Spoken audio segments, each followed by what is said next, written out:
ചിനക്കത്തൂർ പൂരത്തിലെ മറ്റൊരു ശ്രദ്ധേയമായ കലാരൂപമാണ് തട്ടിന്മേൽക്കൂത്ത്.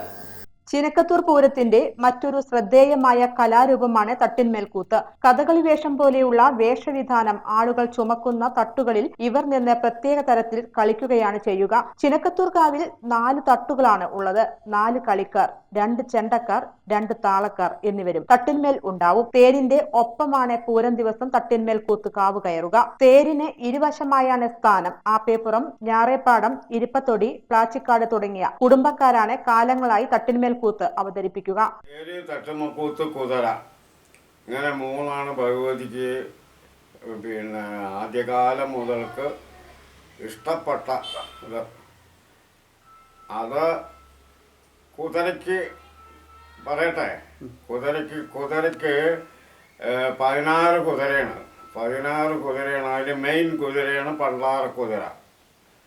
അത് കിഴക്കൻ ചേരിയുണ്ട്, പടിഞ്ഞാറൻ ചേരിയുണ്ട്. പടിഞ്ഞാറൻ ചേരിയിലത്തെ കുതിരയാണ് പണ്ടാര കുതിര. സാമൂതിരി രാജാവിൻ്റെയാണ് അത്.